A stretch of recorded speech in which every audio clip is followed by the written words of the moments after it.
I had the occasion to meet John Twist one time some years ago, not that many years ago, and he was talking about MGs. We were somewhere around Cowan's Ford at Lake Norman at some place, I can't remember, and I got there late because I didn't think I needed to teach him much, but it ended up I did.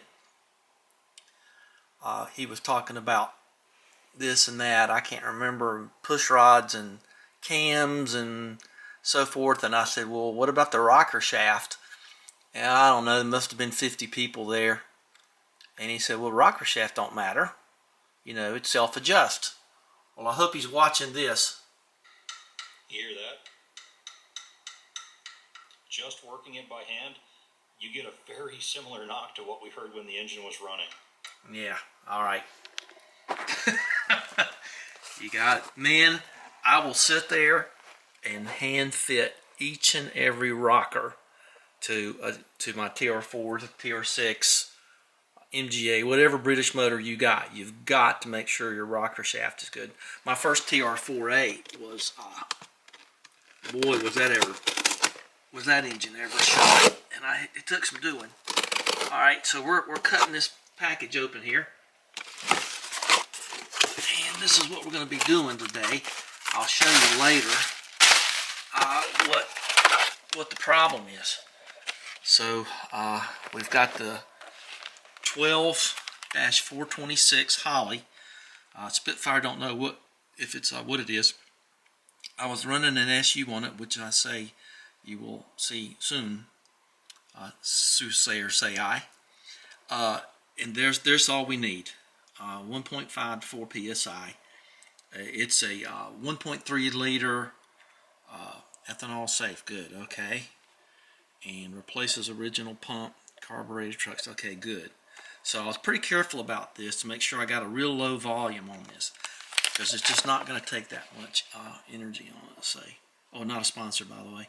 12 volt, 25 an hour, good to 300 horsepower.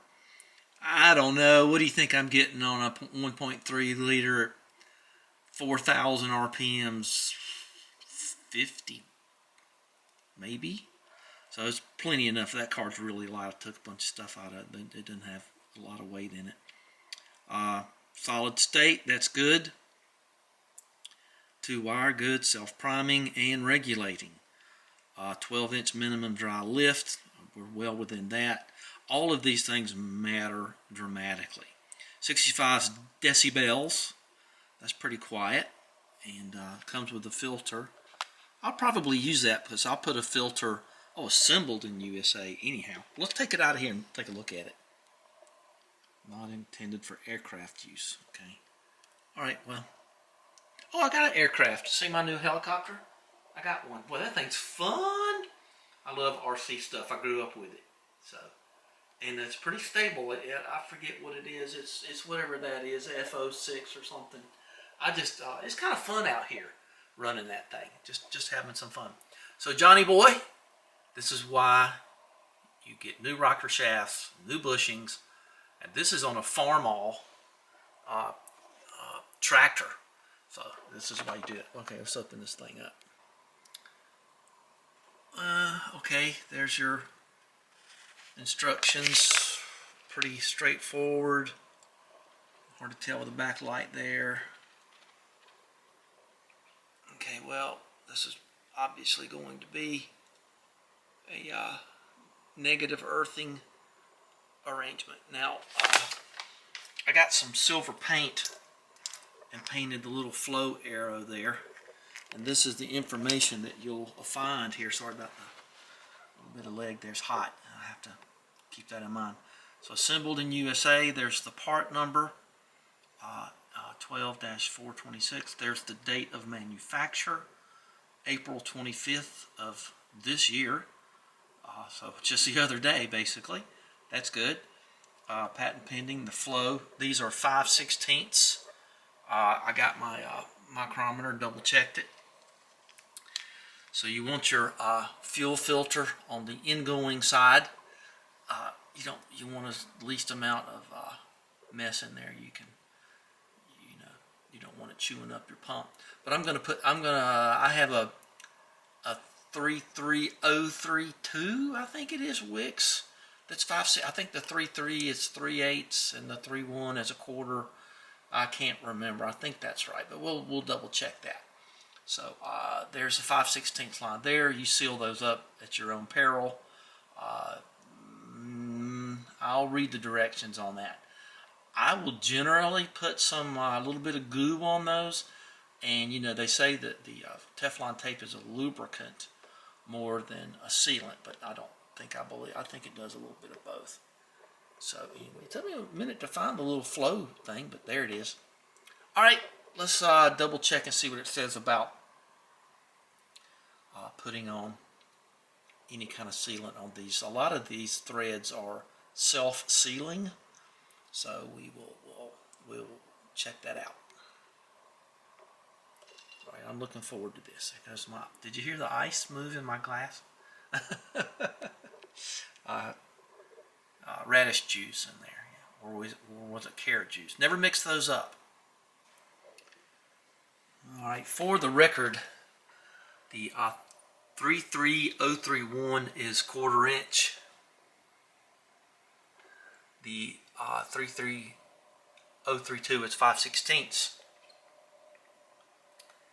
And the 33033 is 3/8. Okay, speaking of measurements, let's just go down the line here and get the measurements. So we got the little brass one is 7/16. I think that's 7/8. Yeah, that's 7/8 on the body. That should be exactly the same. 7/8. I don't know what that is. 15/16. All right, and this will be, what do you think that is? 3/8. So 3/8 on the little nuts here. So save you a trip to the old toolbox. Yeah, 3/8. I'm sure it's that way on this side too. Let's just double check. We're going to look at every single little bit here. Oh, 7/16. So 3/8 on the bolt and 7/16 on the nut. It's always good when they mix up the that stuff, because some people just don't have multiple same size wrenches. That's kind of brilliant on their part. Good for them. So it's hot out there, gang. It's 9:96. I went out when I cut grass. I cut grass after sundown. I got some real good headlights on my tractor, and I just can't do it. So I'm not going to be going down there anytime soon. But it'll be soon enough. I don't need Spitfire. Spitfire doesn't, of course, have air conditioning, tops down and all that stuff. But I'm not going to be driving it until probably fall, or unless we get some kind of cold wave here at the end of July. So okay, now you know all the measurements.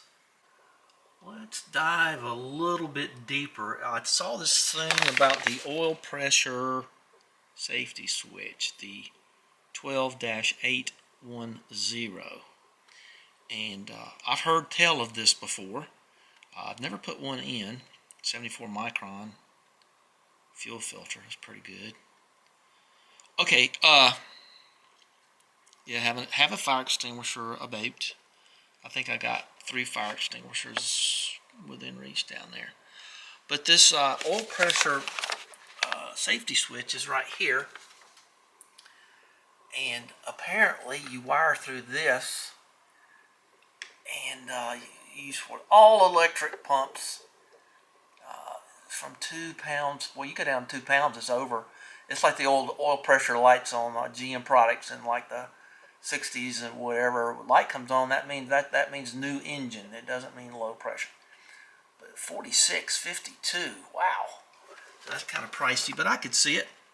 But I have an oil pressure gauge in the dash, and I keep my eye on that pretty carefully.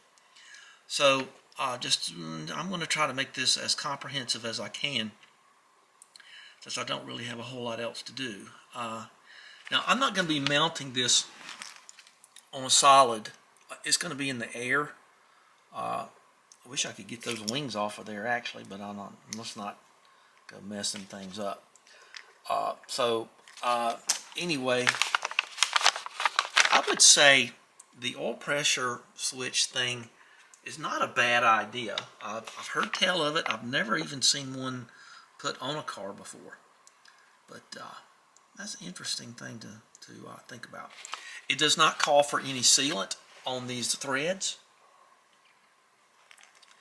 But that's not going to stop me. So I'm going to put a little bit on there anyway. Can't hurt. It don't hurt. It don't hurt. Okay, so I'm trying to read every little bit of this. And just to make sure that whatever I tell you is okay. The only other thing I can tell you, it says optional oil pressure safety switch, or to a relay controlled by ignition. Well, that's what I have. I had a relay down there. I put it on the SU pump trying to protect it, make it better, but it burned a hole in it anyway. Yeah, relay. Yeah, so I got a relay down there. I got a nice Bosch relay where I keep a box of those around. I have a box with 2 or 3 of those in at any given time. Okay, just a little bit of further update there. You want to be safe about things. So yeah, it's a busy day out there. Pond's doing great, by the way. I've had a couple of questions about it. It's not all running down the driveway now. Got frogs, got hummingbirds, so it's looking pretty good out there. I'm happy about the whole thing. There's one right there, just having a little drink. Oh, there it went. All right. Well, it's fun to read this stuff because a lot of people just wad this up and throw it away, but it's a lot of fun to read. And I'm going to put this in my Spitfire file in the back room there.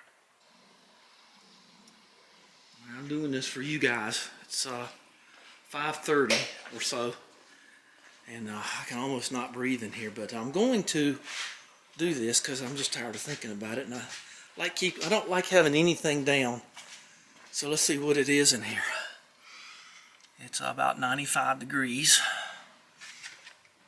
Okay, so we're going to get our little chair and some tools and end up over here. And let me show you this. Let me kind of show you the setup. And see that hole burned right there? I mean, it's burned it right smack up. So there's my relay I spoke of earlier. And there's my poppable fuse and all that stuff. So let's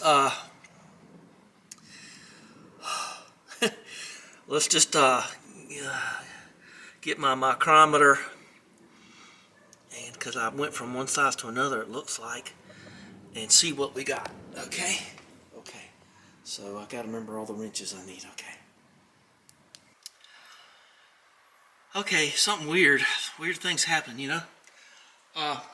This gas tank's pretty high up in comparison to here. The filler neck is right in the middle back there, so it's probably about this high. So we don't have to worry about that. But I think this is 1/4 inch line. Now check this out. Now I haven't touched this with a tool, but if you just flex it, gas comes out. Well, the things you don't know, huh? So I think that's 1/4.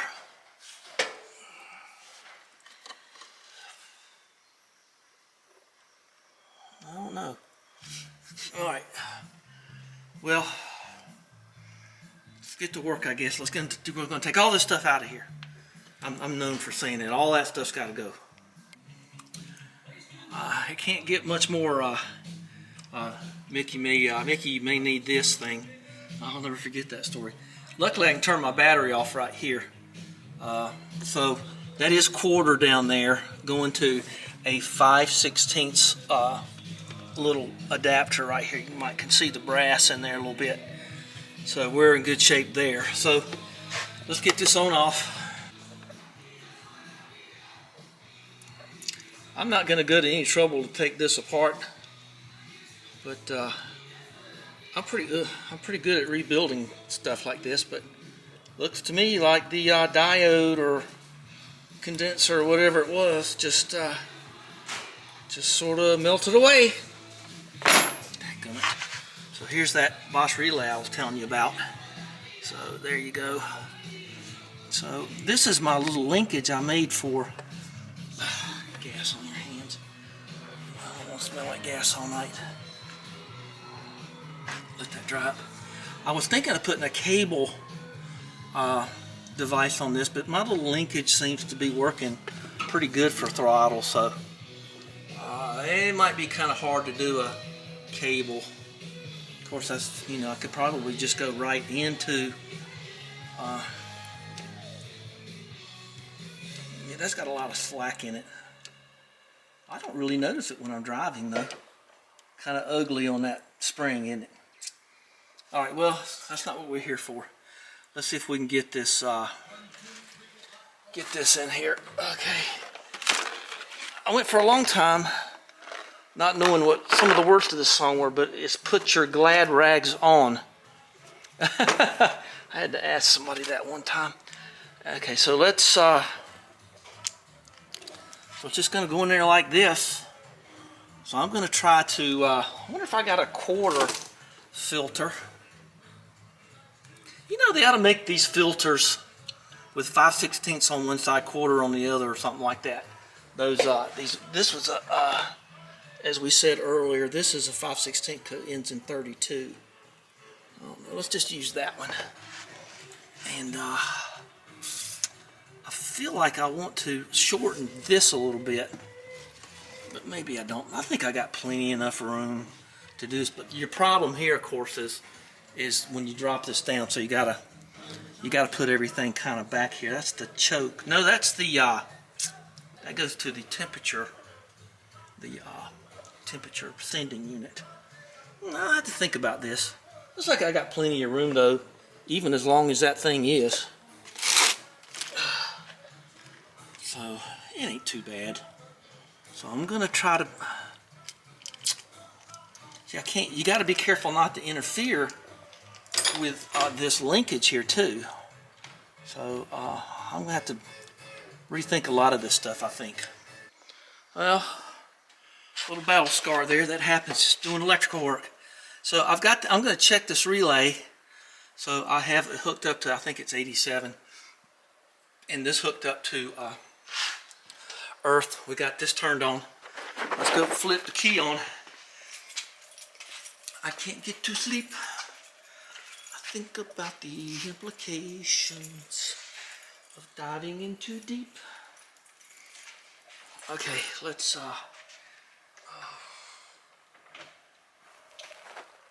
there you go. You can actually hear the relay click. Okay, so that's good. Relay's not burned up. You look up that tag, see what you get. Oh, I kind of whipped along kind of quick and I didn't make a record of things. So I've got the earthing straps both for the relay and for the pump. I got these on there nice and hard with a little bit of white goo in them, and we're getting ready to put it together. And I got some fresh where is it? There it is. I got a whole new 5-pack of this wiring harness tape, so we're going to make this as nice as we can, and we'll test it out here in just a minute. But we'll see. It looks like plumbed up. I'm not going to cut anything down here. I think I'm just going to try to tighten up on that stainless steel thing here and just sort of make that a little bit less floppy around kind of thing. But I don't want to do that till I get everything in. So let's get everything in.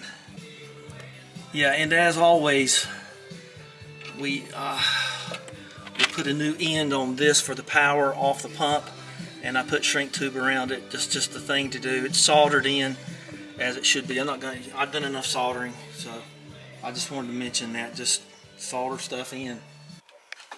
Okay, we've got everything done. I've got everything. I've already tested that. I'm gonna have to pull that back a little bit. But there's the flow going up there. There's all the wiring is done. let's test it and we'll call this one quits. Okay. We're going to listen for the ticky ticky tavi here.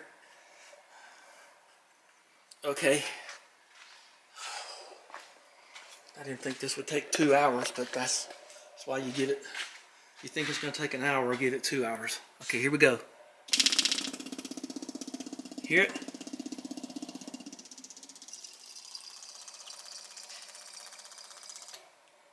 That's a lot quieter than the SU.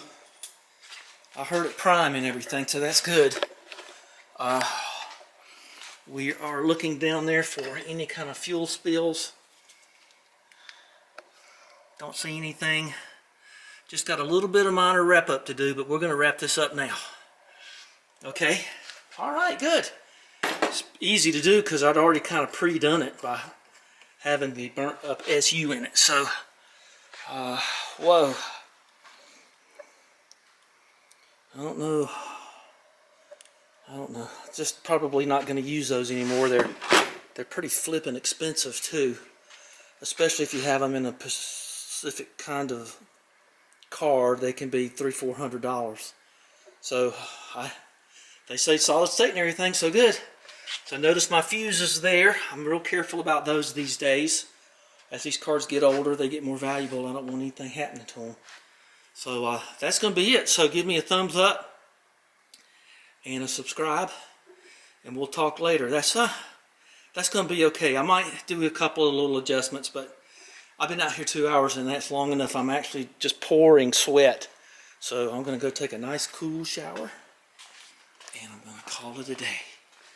Ooh, nice little breeze coming. Hopefully get a thunderstorm tonight or something. Not a small one, not a great big one. Okay, well, let's close it down. Bye-bye. Thanks for sharing time with me.